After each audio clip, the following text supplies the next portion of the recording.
Three, two, one. Hey, what's up? What's up, everybody? You tuned in to another episode of Strategic Moves. I'm your host, Kenn Dowell. This is a place where we bring art, culture, politics, and business all together. We do it every Sunday right here on this channel. But when I'm not shooting this channel, I am the owner of Strategic Resources and the founder of the African American Men's Action Network. We specialize in political campaigns, government, and public relations. Been doing it all over Ohio for the last 25 years. And met some interesting people along the way, and I want to make your next move a strategic move. And this program gives me opportunity to do just that. I bring on people that I've met, people I find interesting, and we sit down and we talk about things that could probably help you in your business life or maybe your personal life. But if that sounds like something you'd be interested in, what I need you to do is to hit the notification bell, hit the like button and the subscribe button, and hit the notification bell as well so that you'll know the next time one of these programs is coming on. So today, we're going to get right to it. Got a special guest in the house today that's going to educate us on a few things that a lot of you people may not know about. And we're going to educate you today on bail bondsman. That song, In Jail Without No Bail. Yeah, that's what we're going to talk about today. But before I get started, I want to bring in and shoot a shout out to the best podcast producer in the business, DJ Lateef. What's happening? Everything is everything, sir. What's up with you? Man, I had a rough one getting down to the studio. Oh, you know what? You might have just talking about. You might have needed this data today. I just thought about what you just. You know what? You might be right. You said you want to tell everybody what happened, man. All right, so I'm coming down Cedar Hill, going through Case University Circle area, I would say, near John Hay. I'm slowing up to the light, like right there at Euclid, and I don't know if that's still Chester or whatever street that is, but I start slowing down because I'm coming to the light, and to my left, I see like a university cop. I'm not thinking nothing about it, but when I look in my rearview mirror, he didn't jump behind me. I'm like, oh, I know I'm not about to get stopped here, so I'm not thinking about it. Probably about 25 feet into me crossing the light. Here I go. I get whooped on. And he got out the car and was like, hey, I caught you going 52 in the 35. I'm like, jeez, man, you was rolling. There's no way. You rolling, man. Good Lord. I'm like, there's no way. I just said, there's no way. I had an attitude. I was about to lose it. But to make a long story short, he only gave me a warning. So shout out to Sarge for only giving me a warning because I was on one. But you said he showed you the gun too, right? Yeah, he showed me the gun. Yeah, here it goes, 51. I was like, man, I just said under my breath, like, y'all need to check that. Because a lot of times their radar gun in a while, it's had a little rust on it. I'm pretty sure it needed to be calibrated. So maybe when I had such an attitude, it probably made him think about it like maybe he might not have been going 52. I could have seen if he said you was going 42 or 45, but I looked at my dash. I didn't even touch in the 50s because I ain't really have time to accelerate. By the time I made that right and I was coming to the light. So I was more so decelerating versus accelerating. And you were slowing down, brother. So I was like, did it catch me slowing down? Yeah, because hell, Lateef, it sounded like you might have been doing 60. You slowed down to 51. I ain't gonna fight the trusty old van can get me to point A to point B, but listen, everybody in the comments, if you think Lateef was going 51 miles or do you think the cop's gun need to be calibrated? For people who don't know, University Heights is only about 2 miles long. And in every city and every state, there's these little cities and little traps that be about 2 miles long where the cops, if you go through that little stretch, they will bust your ass. And I think Lateef just got caught. So we're going to find out. What made it so bad is was university cops. He gave you a warning too, so you got away with it, right? But it took some time. It made me late to the studio. It made you late, yeah. And I wanted to be here early to get everything together, and it ticked me off a little bit. But I understand. Well, it didn't cost you nothing but a little time today. At least it didn't cost me nothing but a little time, a little aggravation, a little time. But time is money in our business, and we know that. Time is definitely money. That's correct. All right, we're going to get going. Speaking of time, we sitting here we talked about this earlier, so we're going to get going. So today's guest is somebody who could possibly help you in those type of situations. You might have got pulled over, might got arrested because you had some tickets or something else you might have done. You might have really committed a serious crime and you are in jail or in court or something, and you're going to figure out a way how I can get out. Our guest today is someone who's into bail bonds. She is a bail bondsman and she has a company, but not only do they do bail bonding, she does wraparound service, which is some holistic things that can possibly help a person who gets in that trouble because maybe they need more help than just getting bailed out. So she's going to talk to us a little bit about that. And we're going to learn something today about going to jail and getting bail, or what we would call it. We're going to learn today about, because I'm editing my show, so I'm going to fix this. We're going to learn a little bit today about educating ourselves on bail bondsmen and what you need to do in case this ever happens to you. So without further, we're going to introduce our guest, Miss Dana AC, to our program. Thanks for having me on your show. No problem. I think it's time that we talk about bail bonds. Because Okay. people doesn't matter what your educational background is. So many people really don't know all the things that we do as a bondsman. And they're surprised from corporate people to your everyday person on the street. Really, people don't know all the things that we do. So I'm glad that you let me come on your show so we could talk about it. No, I find it interesting. I grew up with a friend of mine, and she worked for a bail bondsman. And in fact, I think she might have had her bail bondsman. She was a bail bondsman for a little while. And I always found that kind of intriguing. And we always watch, who I don't like is that guy Dog, who used to be on. Yeah. Oh, I can't stand that dude, man. Yeah. No matter how much he tried to say he ain't racist, he just come off racist Right. to me. I'm not racist. I'll be like, dude, you definitely are racist.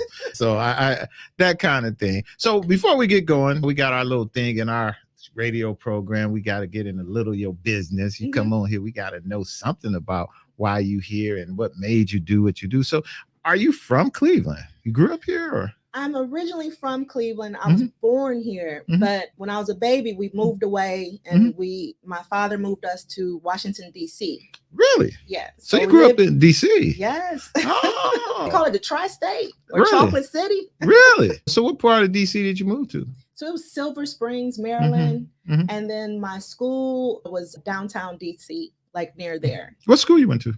It was a Muslim school, so it was called the Islamic Center. Oh, so you grew up Muslim? Yes, I was originally Muslim in my faith. My father introduced us to the faith. It was a beautiful concept. It was a beautiful religion. I did switch since then, but it was a beautiful life. I can honestly say I really loved my childhood. So what was it like growing up in that and going to school to the Islamic Center you went to? Yeah, and didn't you tell me that was a school that Kareem Abdul-Jabbar funded? Tell me a little bit about that. So the basketball player, Kareem Abdul-Jabbar, everyone knows he was Muslim. So he was a very innovative thinker. He just felt, hey, our people should have our own thing. We should have our own schools. We should be able to educate our children the way we want to. And that he really felt like he had the dollars to back up what he was saying. Okay. And he put his money where his mouth was, and he bought a mansion. And some of us were lucky enough to be included in on the education that he was bringing. So he had people from all walks of life, all over the world, come and teach us.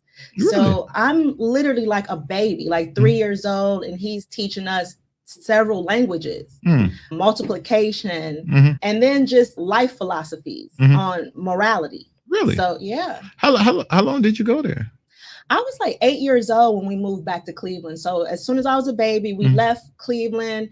I think I was like 1 year old when we left Cleveland, and we went straight there. We got accepted, open arms. The Muslim community that's just how they were. If you're with us, you're with us.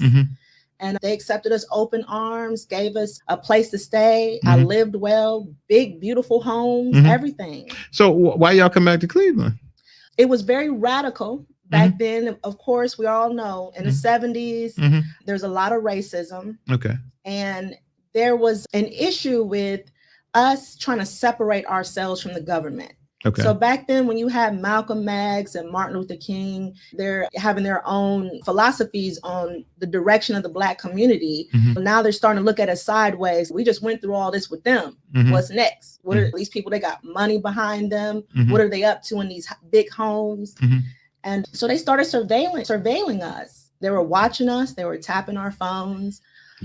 People who was going to that school? Yeah, they were really watching us, I guess, because these are very influential people with a lot of money. And sometimes when you're using your influence saying, hey, we don't believe what they're doing is right for our children. Now people are starting to look at that. Wait a minute. What are you guys doing? What are you building over there? How many kids were in that school? I'm not quite sure how many kids, but I know it was hundreds of us. Yes, it was that all was together as far as worship, going to school. It was a pretty big mansion. Wow. So they converted a mansion into a private school and a place of worship. It was that big. How long did the school stay open? I'm not quite sure. When we left, like I said, it was a tragedy that happened with my father and the other Muslim men. And it was so traumatizing that we left. Like I said, I was 8 years old and my mother just couldn't do it. And she didn't want to talk about it anymore. So what happened?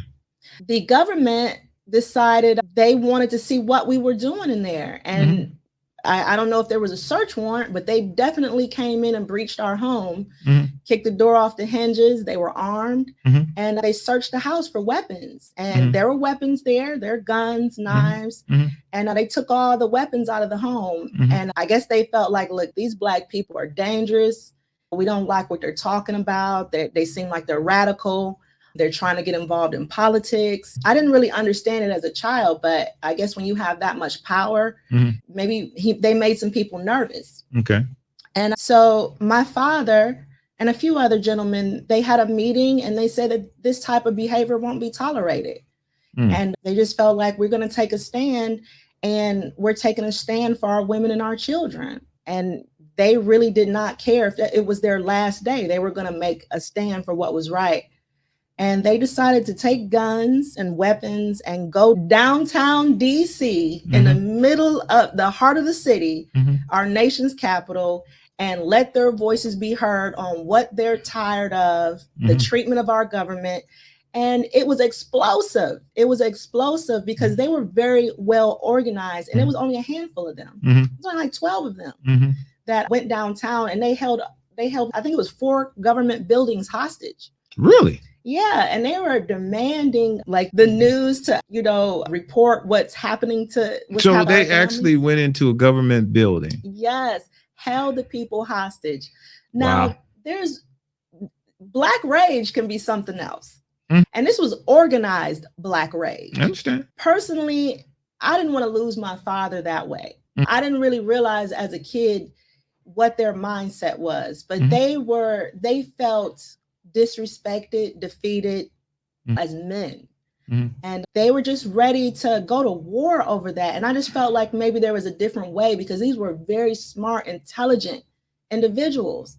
And I just thought like maybe that wasn't the way, because it was so many of us lost our fathers. Oh, definitely not the way. Yeah. Especially like you said, you lost your father and opportunities and everything else. And not to mention, they didn't get their point across. They didn't. Yeah, they didn't get their point across. And not to say they did, because they deserve to, because I understand as a Black man, as people, I get everything you're saying, but we just know that just never works out. No, it just never works out that way. As soon as you go down there, they already consider you a threat. Right.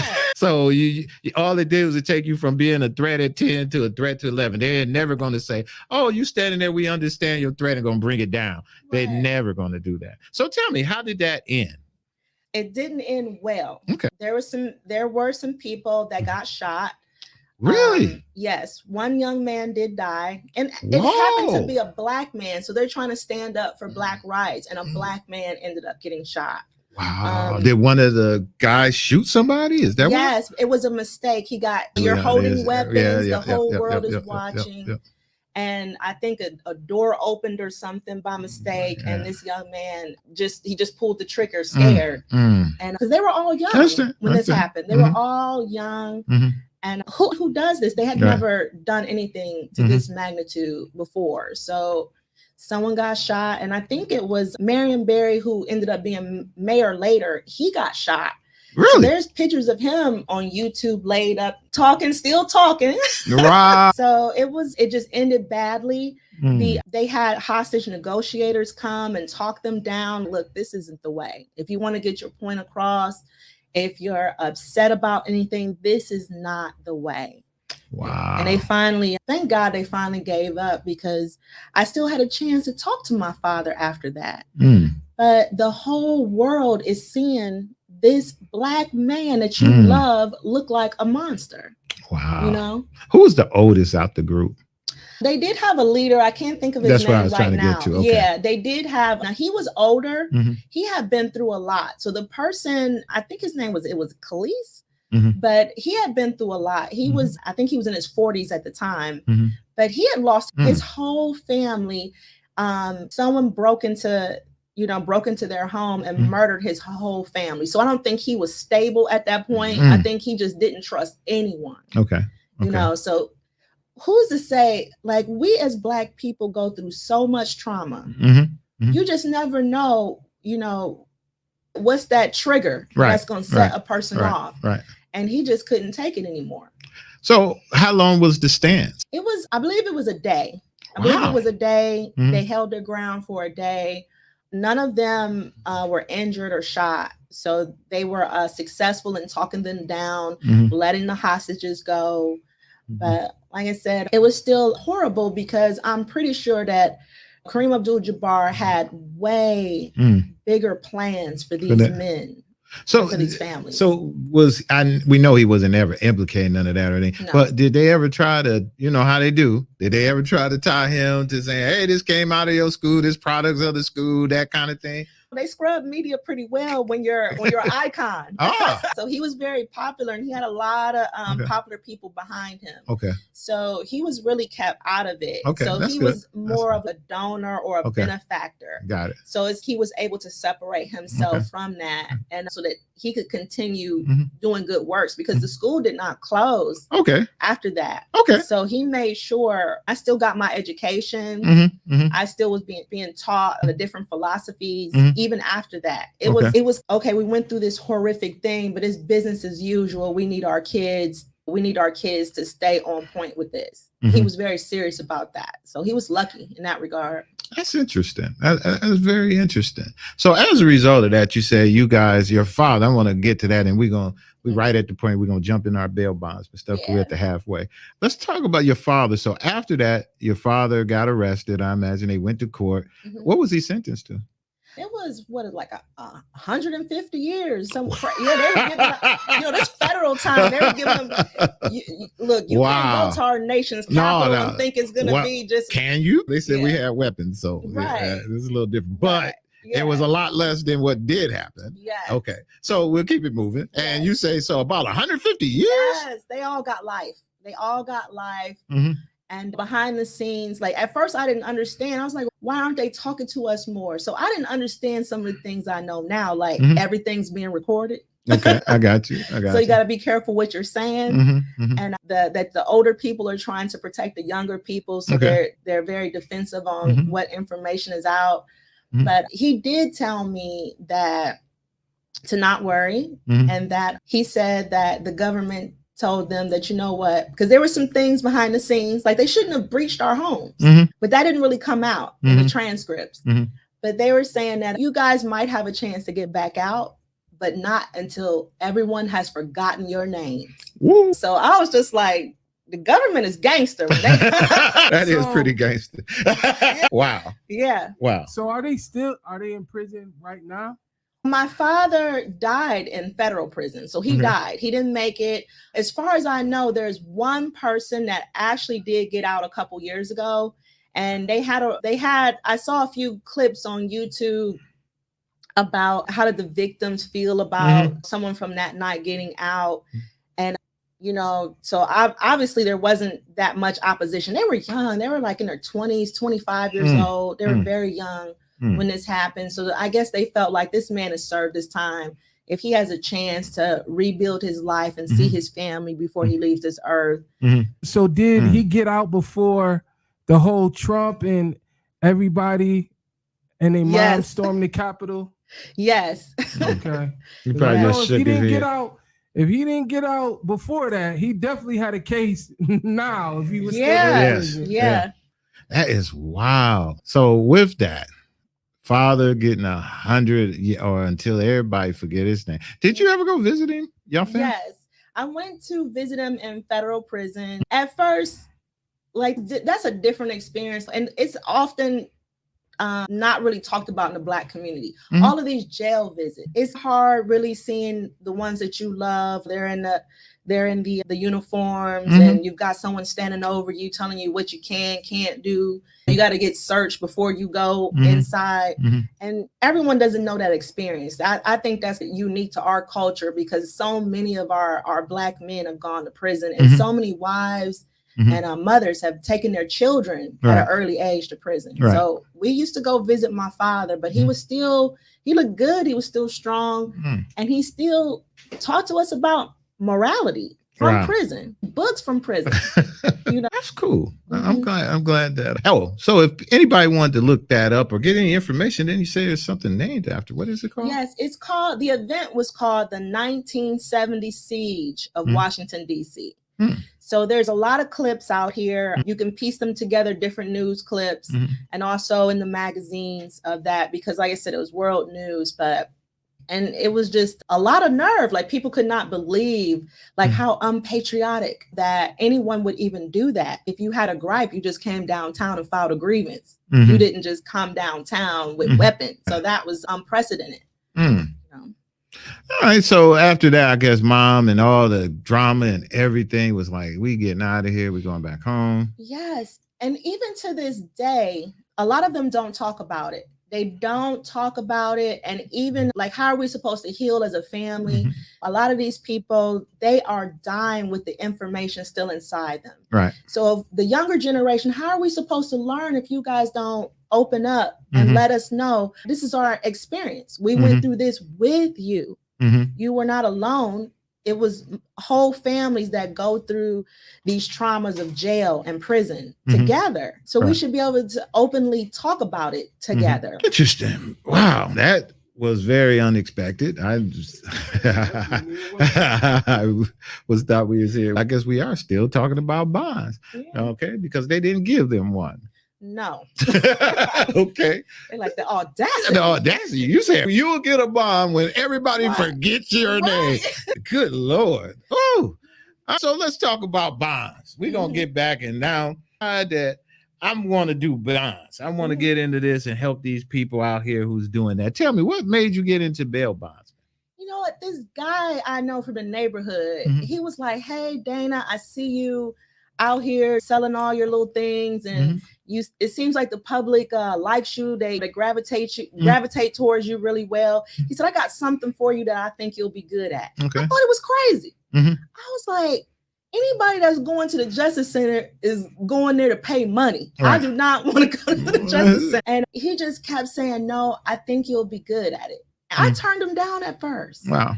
And he said, no, I want you to look at it as, an opportunity. You could take care of your family with this. And I thought about it. He was like, and I'll help you. I'm not just gonna just put you out there in the middle of the Justice Center and just have you go for it. He was like, I'm gonna train you and show you the ropes. And I was like, okay, you got my attention.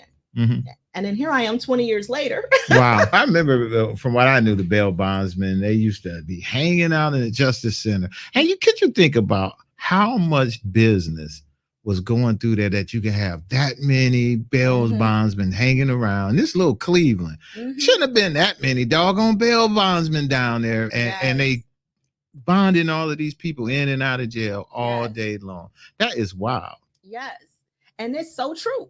Yeah, it's a lot of them down there. Yeah, it was so true. It's different now, because we have a different marketing style, but we got Google and the internet and things like that. But when I first came into the business, a lot of the bondsmen were just standing downtown because so many families, like I said, it's our people Mhm. that are in and out of the justice system constantly. Mhm. And especially back in the late 90s, a lot of our people were in and out of prison Mhm. because of Drugs, yeah. drug trafficking. Mhm. Mhm.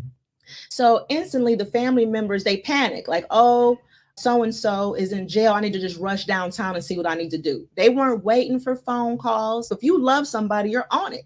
Mhm. So they would just rush straight downtown. What do I need to do? Like immediately. Right. This is the person I love. This is the person I care about. Mhm. Mhm. And I'm gonna tell you, Black women are fierce. That's who is driving the bail bond business. Wow. Black women truly do believe in the Black man. They are going to bat Used for to. him. I'm still seeing it. I'm still seeing it. Yeah. They just hard on brothers now. Yes. That's all. They might be tired of paying bonds. That's probably why. I think, hold on, maybe they got hip. They got hip now. They just like mad at us. Ain't on it no more. They ain't on that no more. They like, oh, we ain't paying no more bonds. Right. So tell me, what's a bail bondsman? For the folks out here, because we get some folks who just don't know what's going on. Tell them, what's a bail bondsman? So what most people don't realize about bail bonds is it's another form of insurance. Mhm. So just like you have insurance for your car or your house, you have insurance on a court date. Mhm. So that's why there's all this paperwork, because this is these are dollars backed by insurance companies. Mhm. So insurance companies do big business volume. Mhm. So they are willing, that's who my backers are, the insurance company. So I have power of attorney. Mhm. I have authority to write checks using the insurance company's money. So who determines the bond? The judge? The judge determines the bond. And when I first came into the business, there were some bonds that really were not making sense. The judges were setting these high bonds. This man, okay, he had weed. So that is how I got popular, was by doing bond reductions. Because the attorneys weren't trying to do it. They were like, look, you need to just pay me and we're going to talk about your case. Pay me though. The game is to be sold, not told. You need to pay me. So I'm just seeing my people just sitting in jail. As a bondsman, we have to get your information. So you've got your pastor, your lawyer, and your bondsman. That's the three people in the justice system that's going to hear the truth. So people are telling us everything we need to know. It's straight up, it's an assessment. This is basically what I own. This is what I have. This is how much money I'm working with. So when you hear all that, how you can better advocate for a person. So I'm hearing like, okay, what's going on with this guy? Does he work? What's his home life like? Does he own any property? How long has he been at his job? I'm asking these questions. And then I found that I can go to the powers that be, judge, commissioner, or whoever's in charge of the paperwork, and advocate for that person and let them know, this is why you need to lower this bond. Because this person is a homeowner. This person pays their taxes. This person been on their job for 15 years. He doesn't need to sit here and lose everything. That's interesting. So you say you do that? Yes. So I started out doing a ton of bond reductions, and I started getting popular for that, because people are like, if you want to get out, you need to see Dana. Because she get the bond. People thought I was a lawyer. I'm like, no, even the lawyers were looking at me like, what? Wow. But yeah, that's how I started. I saw that I created this avenue where if my people needed me for that particular thing, I'd have it handled. And I just started getting really good at it. And thank God, because that saves a lot of jobs. If you're paying a bond, you're not trying to lose your job and your house. So take me through a typical day of your being a bail bondsman. That is it chasing people up and down the street like my man Dog is doing? You got Bubba and Mad Dog working for you? No, you know what? I've noticed that and now I'm one of the few companies that don't have to worry about a bunch of bail jumpers or bounty hunters and all that. Yes, I do have teams of guys if things go left. But what I noticed is if you actually talk to people and let them know what the details of their case, what's going on, and what we can do for you, they're relaxed now. Now they're like, oh, I can do this. I can take care of business and put this behind me. Because everything's negotiable when you have a case. And I've learned that through the years. Even people that get sentenced, you can still negotiate that later. So a lot of people are like, no, once I started letting them know what the expectations are, what to expect, and how about we get you in these programs to get money back in your pocket, it's run for what? I got somebody advocating for me. This is my break. Ebony, what's up? That's what we thought. Yeah, he got a building on 86 in Buckeye. The city's going to demo it. And that's basically it. And basically the thing is, once the city demo it, once he sells the building, then he's going to pay the city back. So it was some back taxes owed on it. Those are all paid. And that's basically it. So in a nutshell, his father bought the building. It was his father's building. His father died, left the building in the trust with the funeral home and everything else. And so after some vandalism to the building or whatnot, they decided to let it go. The city said they're going to tear it down, and he's going to let the city tear it down. And once they tear it down, he's going to rebuild it. Excuse me. Once the city tear it down, he's selling the lot. It's up for sale right now. Once they sell the lot, then he's going to pay the city back and keep whatever's left. Yeah, that's what it is. He don't want to go on air and talk about that. No, he don't want to go on air. He don't want to go on air and talk about that. It done been in the papers and a few things. We dealt with that, but no, we definitely ain't gonna go on here and talk about it. No, they can ask it at that time, but I don't want to do a story and then come back and you should. If you, yeah, I ain't. When we come do your thing, that's a whole thing, and we could talk about. I'd rather talk about it in that light because you putting everything else around it, than to just bring him in and just talk about that. That's all I'm saying. All right, that is on Opportunity Corridor. Incident. Yeah, he trying to just talk to him about that shit. That's all. And like I said, we done did a few. If we can, like I said, that's what I deal with you with this. We'd love to just keep doing what you do, and we'll talk about it then. You know what I'm saying? I don't have a problem with us talking about it shaped in that. Just to bring him in on that to talk about it. It's just bringing more and more attention to it over nothing. All right. It is. All right. So see if you can work it that way for me, please. Of what not to do. Thank you. All right, bye-bye. Of what not to do. All right, we got that squared away. All right.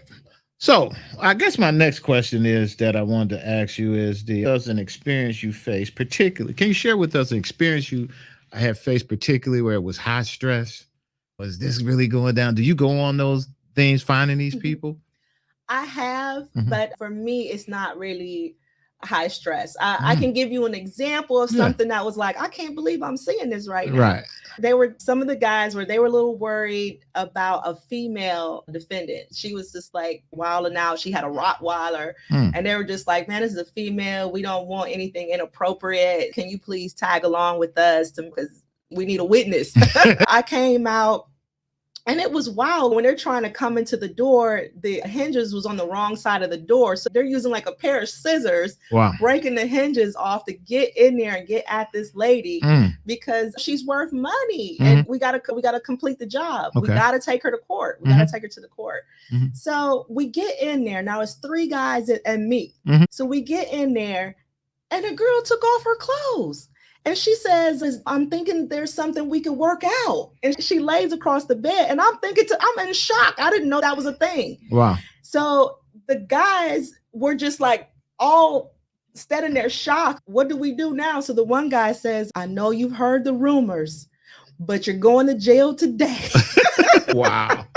So that was something that I could not believe that I was in the middle of, and I'm so glad I was there as a witness to protect. You never knew how that was going to go. Because that was just smart thinking on the one guy, because nowadays you never know who's going to say, hey, they tried to touch me inappropriate. Right, that's what I'm saying. So she eventually put her clothes back on for y'all and you got her up out of it. I'm like, come on now. This is what we people of God here. Like, no, we ain't doing that. So let me ask you this then. As it relates to rules and regs for all of this, if a person has that bond, you can go right into their house? Yes, because that is what you are signing. You have a warrant for your arrest. The search warrant act. You don't get away. We can't. We actually have more rights in that department than the police do. Remember, these laws are very old. This is insurance, so it's very old. So insurance companies are very thorough with the details on how they set things up because you're worth a lot of money. You know, so if you're in a bar anywhere, if I see you, I can go get you. Yes, because when you sign that contract and you breach that contract, then we have to take you in front of that judge by any means necessary. Now, we're not going to harm you or hurt you or anything like that. Like anybody that works for me, they know how big I am on self-respect and also respecting our clients. So we aren't doing anything that's undignified. That is what I do not want ever. And I have a good track record with that. And matter of fact, I let the people know, like, it's business. It's nothing personal. What's the biggest bond you wrote? Probably over $250,000. And what was that for? It was attempted murder.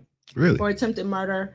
Yeah, I did another one that was drug related, but attempted murder. And sometimes when you have these big bonds like that, there's a lot of details that go into it, because if a person goes missing, that could cost your company. Oh, I know. That's why I asked it. $200. Yeah, that's a lot of money. Yes. And so there's a lot that goes into factoring whether you're going to even do that. Yes, like collateral. Yeah. What do you have? Do you own property? If this goes wrong, how can I recoup my losses? That is so important in this business. Some business I have to turn down because yeah, I imagine so. I have a family to take care of just like anyone else. So yes, I'd like to help as many people as I could, but sometimes the math ain't mathing. Right. Who holds the record as the longest person out there y'all been looking for? Like this person still on the run. You know what? I have not had those problems. I actually had a company that hired me because I have a record of no one missing court. Yes, I don't have people, like, I'm normally able to just get it straightened out with maybe a few phone calls, but it's very rare that I have any issues with having to hunt people down. But yeah, I had a company that hired me. They had people missing for like over a year. I couldn't believe it. I had to collaborate with different teams all over the United States. I got people calling me from all over the United States like, Dana, we will work for you. Have you had the ones where you look at it and be like, I could tell they're going to skip? And they don't. And then it's the ones who you went in there, believed everything about them, and they skip. Right. And who's the worst, the males or the females? Who skips the most? I would say the guys do, because they panic. And I'm just like, you were getting probation. What are you on the run for? Like, really? You got all of us working hard for nothing. And they think they go probation. Right. And I'm like, I literally got a screenshot of, look, sentenced to probation. You can come out the closet now, brother. Here it is. All right, come on. Stop wasting everyone's time. Now, what about juveniles? Do you do juveniles?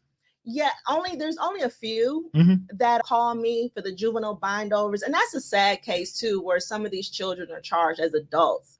And that's why I said advocacy is so important, because I just feel like if anyone can change, it's a child.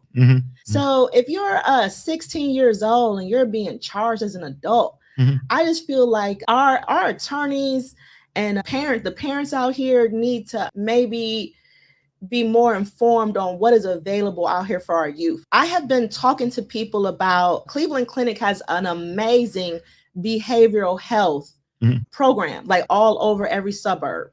And if you have Medicaid, you can get your child into a behavioral health session where they, for like maybe 2-3 months, they work with you on your coping skills, anger management, and things like that.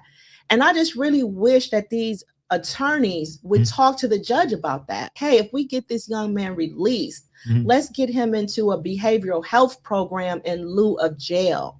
I just really feel like that should be available and not just locking up a teenager. So let's talk about that, because we're running in on our time here. Let's talk about your wraparound services. That's one of the things that you offer everyone as a part of the services that come into your company and your bail bondsman. Let that be. So tell me about that. What is your wraparound services? All right. So I did learn that a lot of people, paying your lawyer and your bondsman was a hardship. And it puts the family under a lot of stress. When I'm seeing these families, they're completely stressed out. They don't know how they're going to pull it off. And depression is real. Depression is real. Stress is real in the Black community. So they don't realize that like I said, all these things are bargaining tools. These things help keep you out of jail. So I started going to all the nonprofits. And I was tired of my people saying, hey, these people aren't going to give us a shot. Okay. So I started going to all the nonprofits, having a separate meeting with each one of them. I said, look, my people that have pending cases, as well as old felony cases, they're discouraged. this is our community. It's not fair. They're discouraged. They feel like they're getting turned down for these jobs and they need them. They're trying to pay attorneys.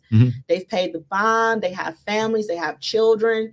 Some of them even have child support garnishing them on top of that. So it's like, why turn these people away if they can do the job? And I actually got a good response where they're saying, what? Absolutely. You made a good point. So I just started asking these nonprofits, if someone is referred from my agency, will you have your doors open for them? Don't turn them away. If this person is doing their due diligence and they're stepping forward with accountability and saying, hey, look, I know I messed up. I'm willing to work. I got a family. I'm trying to get back on my feet. I said, that should count for something. And they started saying it absolutely does. And a lot of people, they started seeing the value in that. We need a workforce. We need our communities to thrive. If you can't put food on the table, then you're just going to become a repeat offender. That's correct. And I don't want you to be a lifetime client. That's correct. That's correct. So they started saying yes, and they were accepting my people. And a lot of people found value in that because they're like, thank you, Dana. People that had a GPS where they couldn't leave the house, now they could prove that someone wants to hire them and they could submit that paperwork and now they can leave the house and go to work. And also at sentencing, your outcome may be favorable if you're saying, hey, look, I'm in a program, I work, I'm in a construction trades program, that the judge actually does consider that. That's correct. That's what people, when you're just sitting at home on the couch, not being proactive in the world you want to see, then it might not go so well. But if you're showing like, hey, I'm out here, I'm taking care of my family, I'm doing what I got to do, I'm stepping up for myself, I'm showing up for me. They appreciate that. That's saying something out here. Dana, I really appreciate you coming on my show, man. You did a great job. You did a great job. You gave us a lot of good information, and I'm sure everybody gonna be looking up that stuff about your dad. Yes. That's gonna be interesting. And hey, and also people, I'm gonna have links in the description on everything she talked about. So how you can get in touch with her Bondsman agency, as well as information about what she was talking about with her father and the way she grew up with that. So all of that'll be in her description, and you can go on there, hit the links, and follow her then. But Dana, what I'm gonna do for you right now, you got this camera, you get a chance to do a plug. I'm gonna let you slide the mic over just a little bit because I wanted to get a good shot of your face. Oh no, slide it like in. Yes. There we go. Okay. And then I want to make sure you see you good, and the camera belongs to you. Say whatever you like. All right. So my name is Dana AC, and I own Dana Bell Bonds and Insurance Services on Cleveland's West Side, 5900 Detroit Avenue, Cleveland, Ohio. You can call my business line direct 216-410-8911 or find us on danabond.com. All right. Thank you. Excellent. And we will see you guys next week. Peace. Excellent job, Dana. Thank you. Yeah, excellent job. Trust me, I've interviewed a lot of different people. That was really good, pleasant. You had a great conversation, and I thought you did very Thank you. Look, he said, wait a minute, what's that? I ain't telling he didn't know because you told me before the show. He gave up. That's why I was like, oh, this is about to trip you. Right. Like, you kidding me? What? Right. They went straight jihad. Wow. On the government. On the government. They like, shit, we're going in there and take all that. And somebody got killed on the other side, not none of them.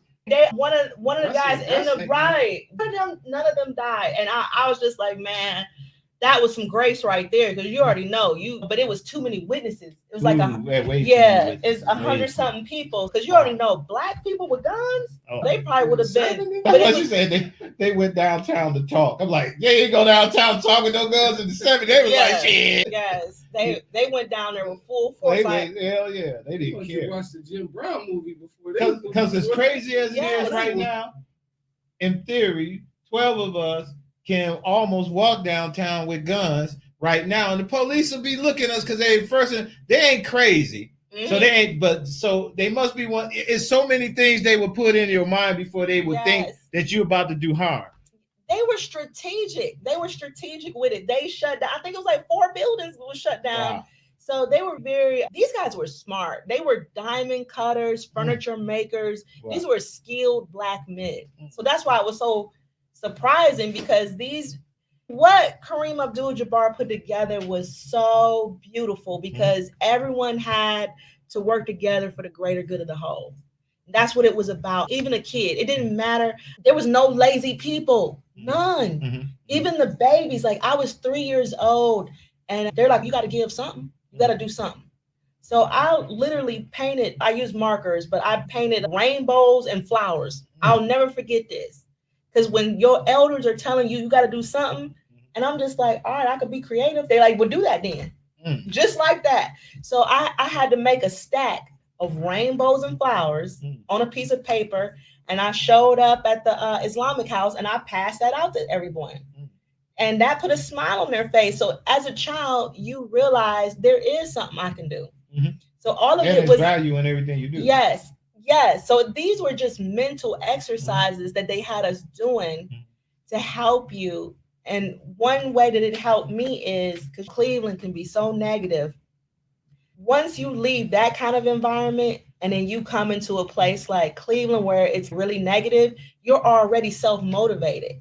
Even though I lost all my mentors, what they instilled was the mechanics that they instilled within us. You're self-motivated now. Right. So now I do feel like a fish out of water sometimes because it's like, why are my people not seeing that? Why they not seeing it? But it's because they got a hold of me at 1-2 years old and helped shape my mind. So even though they've been missing all these years, that was the formula. Get a hold to them early. Right. And then that'll help shape the mechanics of their mind so they'll know what to do later. So now it's nothing for me when they say, oh, you can't do that. I'm like, no. Because like with my company, I don't have a middleman. I'm like, these bondsmen out here, they got a middleman. They got a go-between, all that. I don't have none of that. You like, do it all. I'm a franchise. I can literally be a kingmaker. If you want a bail bond agency, I can put you in a position to give you a contract. Okay. I can will my contract to my grandson. Gotcha. It can skip generations. So that's what I mean about when you're motivated, you can walk into these rooms with all these millionaire white people and not worry at all. I'm just sitting there at the table with the rest of them. It doesn't matter that you got millions. I just want to, what can I learn today? Bondsman require you to go to school? Yes, you got to go to school to get the state license. All licenses come through Columbus. Oh, yeah. So it's like getting your real estate license, your insurance license, all the others like yeah. I got you. Yeah. But the one thing about bail bonds is there's a 6-month apprenticeship. So after you pass the class, you can't even write a bond for 6 months. You have to go and train with somebody. Really?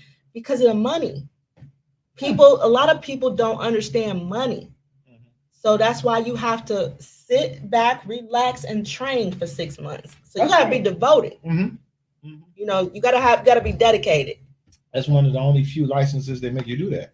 Because you get your real estate license, you can go hit it. Insurance, you can go hit it, right? Yes. But bail bonds is because of the nature of it. First, it's fluid cash. And like I said, it's black dollars, a lot of black dollars, but it's fluid cash. It's a cash business. Yeah. And everyone can't understand that some of these dudes do dumb stuff. They get paid and they go out and buy a new car, some rims or something, and you didn't take care of business. You know what I'm saying? You have to go through that apprenticeship phase to help you understand what you are about to see. Right. So that you can be grounded. You have to be grounded. You can go blow that. Yeah, like these dudes, I just bought new rims and a new car. Dude. And then there ain't no paychecks in this business. Then for the next 2 months, you don't get no money. Right. I get it. I totally get it. Yeah. Oh, we're going to get a picture of you. Yeah. Over there. That's your, oh, yeah. I want you to give you a shout out about your show. You know what I'm saying?